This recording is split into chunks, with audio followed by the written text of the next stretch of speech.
अमृतपाल सिंह और उसके साथियों पर जो एनएसए लगाया गया था, जो अपना मानयोग हाई कोर्ट है, Punjab and Haryana high court है, चंडीगढ़ हाई कोर्ट, इसमें दो बार सुनवाई हुई। दोनों बार टाल मटोल करती रही पंजाब सरकार कि हमारे को तो केंद्र सरकार से सबूत मिले थे, वहां से मिले थे, वहां से मिले थे। लेकिन ये टाल मटोल करने वाला मामला था। लेकिन अभी आपको बिल्कुल आराम से बता सकते हैं कि अब जल्द ही उनकी रिहाई होने वाली है। मामला क्या है, पूरा ध्यान से सुनना, कैसे रिहाई होने वाली है वो भी आपको बताएंगे। जो वकील साहब हैं ईमान सिंह खैरा साहब, उन्होंने हाई कोर्ट में पिटीशन लगा दी एनएसए के खिलाफ कि एनएसए क्यों लगाया गया है। हाई कोर्ट में जैसे पिटीशन लगाई, हाई कोर्ट में सुनवाई हुई। हाई कोर्ट ने इस बाबत सुनवाई करके डिब्रूगढ़ जेल के जो सुप्रिटेंडेंट साहब हैं उनको और जो अपना पंजाब सरकार है उनको सख्त आदेश दिए हैं। सुनवाई करने के बाद सख्ती से आदेश दिए हैं कि आने वाली 19 फरवरी तक या तो अपना पक्ष पेश करो। अपना पक्ष पेश करना पड़ेगा, क्योंकि इतना समय नहीं होता कि बार बार एक ही केस की सुनवाई होती रहे। आप जो टाल मटोल कर रहे हो इसमें ज़्यादा वो नहीं लगेगा। अब इसकी बिल्कुल 19 फरवरी को इसका क्लियर हो जाएगा, 19 फरवरी को, आने वाली 19 फरवरी को। लेकिन इसमें भी फिर कई सवाल खड़े होते हैं, सवाल हर एक जगह पर खड़े होते हैं। ये जो सुनवाई अभी हुई है हाई कोर्ट के अंदर, ये सुनवाई आज से 8 महीने पहले हो सकती थी। जो 19 फरवरी का समय दिया गया है, यह आज से 8 महीने पहले भी क्लियर हो सकता था। लेकिन यहां पर कौन कहां पर क्या गड़बड़ कर रहा था ये तो सबको पता है। अगर पंजाब सरकार अपना चाहती तो अपना पक्ष रख सकती थी, लेकिन नहीं चाहती तो पंजाब सरकार 3 महीने के बाद बोल देती भाई ठीक है, इनका एनएसए हटा दिया जाए। अगर पंजाब सरकार इतनी ही पंजाब हितैषी होती।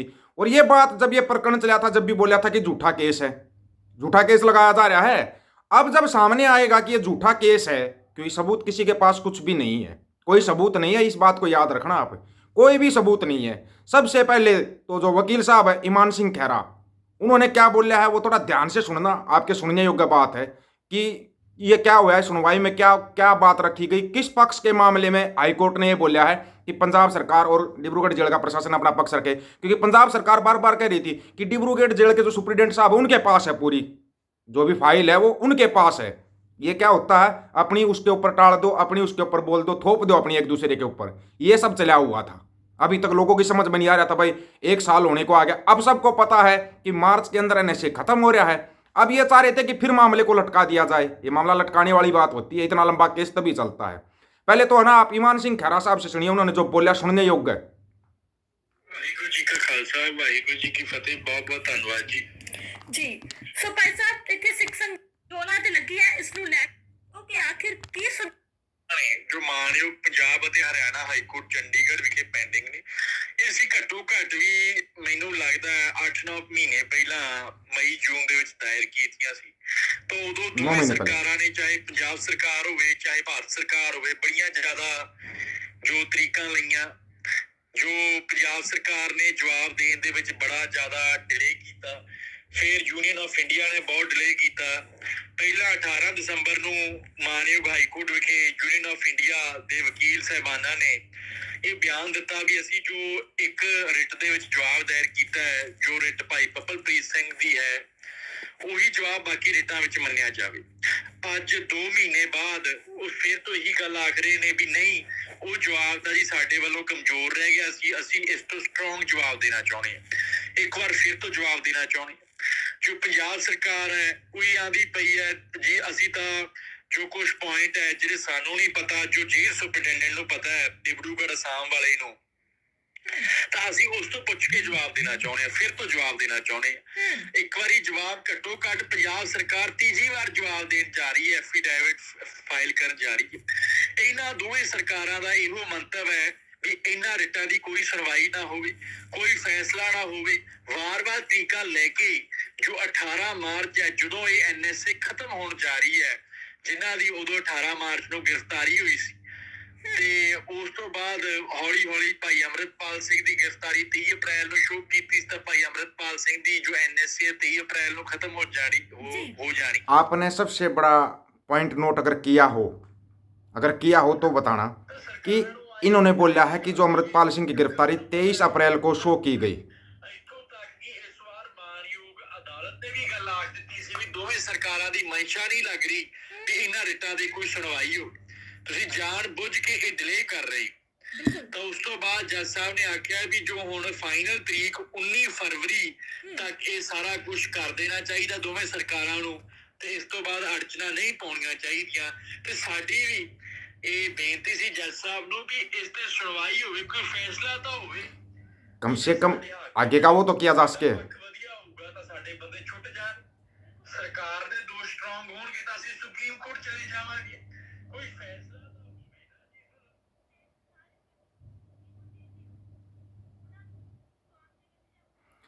अभी सवाल यहाँ पे ये बनया था कि क्या ਦੇਖੋ ਜੀ, ਇੱਕ ਐਡਵੋਕੇਟ ਹੋਣ ਦੇ ਨਾਤੇ ਤਾਂ ਮੈਂ ਪਹਿਲੇ ਦਿਨ ਤੋਂ ਆਖ ਰਿਹਾ ਵੀ ਸਰਕਾਰ ਦਾ ਕੇਸ ਹੀ ਕੱਖ ਵੀ ਹੈ ਨਹੀਂਗਾ। ਇਹਨਾਂ ਦੇ ਕੇਸਾਂ ਦੇ ਵਿੱਚ ਇਹਨਾਂ ਦੇ ਦਿਲਾਂ 'ਚ ਤੇਲ ਹੀ ਹੈ ਨਹੀਂਗਾ। ਮੈਂ ਇਹ ਗੱਲ ਅੱਜ ਦੀ ਨਹੀਂ, ਮੇਰੇ ਹਿਸਾਬ ਨਾਲ ਜੂਨ ਜੁਲਾਈ ਤੋਂ ਕਹਿ ਰਿਹਾ 2023 ਤੋਂ ਵੀ ਪੰਜਾਬ ਸਰਕਾਰ ਕਹਿ ਰਹੀ ਅਸੀਂ ਐਨਐਸਏ ਲਈ ਸੈਂਟਰਲ ਏਜੰਸੀਆਂ ਦੀ ਇਨਫੋਰਮੇਸ਼ਨ ਤੇ, ਸੈਂਟਰ ਸਰਕਾਰ ਕਹਿ ਰਹੀ ਹੈ ਅਸੀਂ ਤਾਂ ਕੁਝ ਕੀਤਾ ਹੀ ਨਹੀਂ, ਸਾਡੇ ਕੋਲ ਤਾਂ ਸਿਰਫ ਇਹਨਾਂ ਦੀਆਂ ਦਰਖਾਸਤਾਂ ਆਈਆਂ ਸੀ ਬੰਦਿਆਂ ਦੀਆਂ, ਦਿਬੜੂਗੜ੍ਹ ਜੇਲ੍ਹ ਵਾਲਿਆਂ ਦੀਆਂ, ਅਸੀਂ ਉਹ ਬਰਖਾਸਤ ਕਰ ਦਿੱਤੀਆਂ, ਹੋਰ ਸਾਡਾ ਕੋਈ ਰੋਲ ਨਹੀਂ। ਜੇ ਕੋਈ ਗੱਲ ਤੰਤ ਹੋਵੇ ਤਾਂ ਇਹ ਆਪਦੇ ਸਹਾਰਨ ਵੀ ਨਾ ਕੋਈ ਗੱਲ ਉਹ ਜੇਲ੍ਹ ਸੁਪਰਡੈਂਟ ਦਿਬੜੂਗੜ੍ਹ ਤੇ ਸੁੱਟ ਦਿੰਦੇ ਨੇ ਪੰਜਾਬ ਸਰਕਾਰ ਤੋਂ। ਤਾਂ ਮੈਂ ਤਾਂ ਪਹਿਲੇ ਦਿਨ ਤੋਂ ਮੁੱਢ ਕਰੀਰ ਤੋਂ ਇਹੀ ਗੱਲ ਆਖ ਰਿਹਾ ਵੀ ਇਹਨਾਂ ਰਿਟਾਂ ਦੇ ਵਿੱਚ ਪੰਜਾਬ ਸਰਕਾਰ ਕੋਲ ਕੱਖ ਵੀ ਨਹੀਂ। ਇਹਨਾਂ ਨੇ ਜ਼ਬਰ ਕਰਨਾ ਸੀ, ਬੰਦਿਆਂ ਨੂੰ ਚੁੱਪ ਕਰਾਉਣਾ ਸੀ, ਪੰਜਾਬ 'ਚ ਦਹਿਸ਼ਤ ਦਾ ਮਾਹੌਲ ਜੋ ਪਸਾਰਨਾ ਸੀ ਇਹਨਾਂ ਨੇ, ਤਾਂ ਇਹ ਸਾਰਾ ਕੁਝ ਹੋਇਆ। ਨਹੀਂ ਤਾਂ ਹੈ ਹੀ ਕੱਖ ਨਹੀਂ ਇਹਨਾਂ। यहाँ पे जो बात आई है कि भाई पंजाब के अंदर दहशत का माहौल बनाना था, इसलिए ये होया। उसके बाद सवाल ये उठता है कि भाई क्या अगर वो जेल से रिहा हो जाएंगे तो जो एनएसए लगाया गया है क्या उसकी भरपाई होगी? उसके ऊपर ईमान सिंह खैरा साहब ने सही जवाब दिया, बिल्कुल ठोक के जवाब दिया है।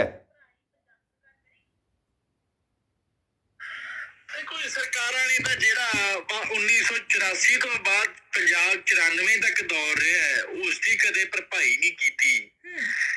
ਸਾਡੀ ਕੌਮ ਦੇ ਜਥੇਦਾਰ ਨੂੰ ਘਰੋਂ ਚੁੱਕ ਕੇ ਮਾਰ ਦਿੱਤਾ ਤੇ ਨਾ ਉਦੋਂ ਦੀਆਂ ਸਰਕਾਰਾਂ ਨੇ ਕੁਝ ਕੀਤਾ ਤੇ ਨਾ ਹੁਣ ਦੀ ਸਰਕਾਰ ਕੁਝ ਕਰ ਰਹੀ ਹੈ। ਤਾਂ ਇਹਨਾਂ ਵਿਚਾਰਿਆਂ ਦੀ ਭਰਪਾਈ ਕੀ ਕਰਨੀ ਹੈ ਸਰਕਾਰ ਨੇ। ਇੱਥੇ ਦੇਖੋ ਭਾਣੇ ਸਿੱਧੂ ਦੀ ਭੈਣ ਜੋ ਕਿ ਇੱਕ ਸਰਕਾਰੀ ਟੀਚਰ ਹੈ ਉਸ ਨੂੰ ਨਾਮਜ਼ਦ ਕਰ ਦਿੱਤਾ ਜਾਂਦਾ 302 ਦੇ ਪਰਚੇ ਦੇ ਵਿੱਚ, ਜੋ ਡਿਊਟੀ ਤੇ ਮੌਜੂਦ ਸੀ। ਇਹ ਵਿਚਾਰਿਆਂ ਦੀ ਜੋ ਦਿਬੜੂਗੜ੍ਹ ਵਾਲੇ ਨੇ ਵਾਰਿਸ ਪੰਜਾਬ ਦੇ ਜਥੇਬੰਦੀ ਦੇ ਆਗੂ ਜਾਂ ਜੋ ਨੌਜਵਾਨ ਨੇ ਅੰਮ੍ਰਿਤਸਰ ਜੇਲ੍ਹ ਗਏ, ਇਹਨਾਂ ਦੀ ਬਾਤ ਕਿਹਨੇ ਪੁੱਛਣੀ ਹੈ? ਕੋਈ ਕਿਸੇ ਨੇ ਸਰਕਾਰ ਨੇ ਕੱਖ ਨਹੀਂ ਕਰਨਾ। ਸਰਕਾਰ ਸਿਰਫ ਜ਼ਬਰ ਕਰ ਸਕਦੀ ਹੈ, ਧੱਕਾ ਕਰ ਸਕਦੀ ਹੈ। ਸਿੱਖ ਕੌਮ ਨੂੰ ਡਰਾਉਣ ਦੀ ਖਾਤਰ ਇਹਨਾਂ ਦੇ ਉੱਪਰ ਇਹ ਸਾਰਾ ਕੁਝ ਕੀਤਾ ਹੈ। ਜੋ ਪਰਿਵਾਰਾਂ ਤੱਕ ਰੋਲ ਦਿੱਤੇ ਗਏ, ਇਹਨਾਂ ਦੇ ਸਾਰੇ ਕਾਰੋਬਾਰ ਠੱਪ ਕਰ ਦਿੱਤੇ ਗਏ। ਇਹਨਾਂ ਦਾ ਵਾਰਿਸ ਪੰਜਾਬ ਦੇ ਜਥੇਬੰਦੀ ਦੇ ਨੌਜਵਾਨਾਂ ਦਾ ਮੈਂ ਕਹੂੰਗਾ ਸਭ ਕੁਝ ਰੋਲ ਦਿੱਤਾ। ਕੱਲੀ ਮਾਨਹਾਨੀ ਨਹੀਂ ਕੀਤੀ, ਹਰੇਕ ਪਾਸੇ ਤੋਂ ਜੋ ਪੰਜਾਬ ਸਰਕਾਰ ਨੇ ਆਮ ਆਦਮੀ ਪਾਰਟੀ ਨੇ ਇਹਨਾਂ ਦੀ ਹਾਨੀ ਕੀਤੀ है। सुना आपने, किरदार खुशी भी कर दी, कारोबार भी ठप कर दिया, सब कुछ ठप कर दिया। और अब 19 फरवरी को फैसला आ जाएगा और सबको पता है सरकार के पास कोई सबूत नहीं है। अगर है तो बताओ, कोई भी साथी अपनी राय दे सकता कि ये सबूत है। लेकिन सबसे बड़ी चीज़ जो कि ना किरदार खुशी जो की गई है, वो किरदार खुशी कैसे वापिस होगी? वो तो 1984 से लेकर आज तक नहीं कर सका कोई। अब क्या करेगा? यहाँ पर सोचने वाली बात है, अपनी एकता बनाओ, इन नेताओं के पीछे चलना छोड़ दो। फिर वही बात आ रही है, वो भी बाहर आएंगे। भाना सिद्धू की बहन टीचर ऑन ड्यूटी थी, उसके ऊपर पर्चा दर्ज कर दिया। कमाल की बातें सामने आ रही है। पंजाब आंखें नहीं खोल रहा, आंखें खोलनी बहुत ज़रूरी है, ज़रूरी से ज़रूरी है आंखें खोलनी। आंखें खोल लो, वो भाई भी बाहर आएंगे, लेकिन आपको इन सरकारों के झंडे साइड करने पड़ेंगे। सभी साथियों को राम राम, नमस्कार, आदाब, सत श्री अकाल। वीडियो को ज़्यादा से ज़्यादा शेयर, चैनल को सब्सक्राइब और बेल आइकन को जरूर दबाना दोस्तों। ऑफिशियल दीपक फौजी यूट्यूब चैनल बात हक और सच की करेंगे, हक सच की बात हम करेंगे। वीडियो को शेयर करने की जिम्मेवारी आप लोगों की होगी। गज के आखो वाहिगुरु जी का खालसा, वाहिगुरु जी की फतेह।